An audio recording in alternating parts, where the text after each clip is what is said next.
कहीं दूर एक दर्जी रहा करता था। वह दर्जी कपड़े सील कर पैसा कमाया करता था। वह बस इतना ही पैसा कमा पाता था जितने से उसका जीवन चल सके। वह दर्जी खुद को बहादुर मानता था। एक दिन वह दर्जी अपने घर दही लेकर आया। उसने अपने दही को रख दिया और काम करने लगा। उसने सोचा कि काम खत्म करने के बाद वह मज़े से दही खाएगा। कुछ देर बाद दर्जी का काम खत्म हो गया। वह अपने दही खाने की ओर बढ़ा। कुछ देर बाद दर्जी का काम खत्म हो गया। वह दही को खाने की ओर बढ़ा, पर दही अब तक बहुत सी मक्खियाँ बैठी हुई थी। दर्जी को उन मक्खियों पर बहुत गुस्सा आया। उसने एक कपड़े से मक्खियों को मारा। कपड़े से मारने के कारण 7 मक्खियाँ तुरंत ही जमीन पर गिर गई और मर गई। इससे दर्जी बहुत खुश हुआ। उसे खुशी हो रही थी कि उसने एक साथ 7 को मार गिराया।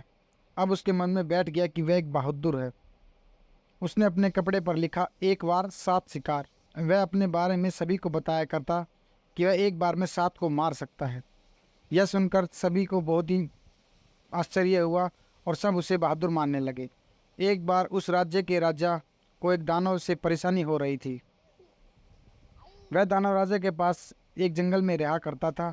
वह समय समय पर राज्य पर हमला करता और लोगों को मारकर खा जाता। एक दिन राजा को पता चला कि राज्य में एक ऐसा बहादुर है जो कि एक बार में 7 शिकार करता है। राजा को लगा कि यह वह वही बहादुर है जो हमें इस दानव से आज़ाद करा सकता है। अगले दिन राजा उस बहादुर दर्जी को अपने दरबार में बुलाया। यह खबर सुनकर दर्जी रात भर सो न सका। उसे खुद पर गर्व हो रहा था। अगले दिन दर्जी दरबार में पहुंचा।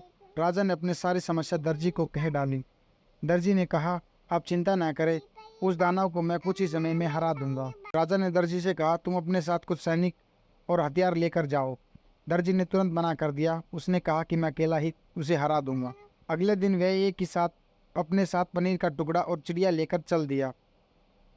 वह दर्जी जब जंगल में पहुंचा तो उसके सामने वह दानव आ खड़ा हुआ। दर्जी ने कहा, मैं तुम्हें मारने आया हूँ, आज मैं तुम्हें मार दूंगा। दानव ने कहा, तुम मुझे कैसे मार सकते हो?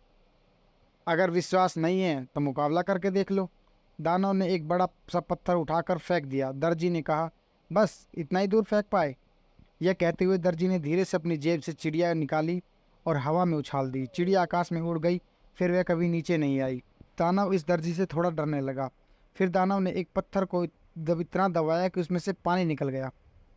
दर्जी ने अपनी जेब से पनीर का टुकड़ा निकाला और एक हाथ से दबाया तो उससे बहुत सारा पानी निकल आया। अब दानव ने अपने घुटने टेक दिए और दानव ने कहा, आप मुझे न मारे। दर्जी ने कहा, मैं तुम्हें एक ही शर्त पर नहीं मारूंगा। वह शर्त है कि तुम इस जंगल को छोड़कर कहीं दूर चले जाओ। दानव ने इस शर्त को मान लिया। उससे अगले दिन ही जंगल छोड़ दिया। दर्जी ने आकर राजा को यह खबर दिया। राजा ने उस खबर से बहुत खुश हुआ। उन्होंने राजकुमारी के साथ उसकी शादी कर दी।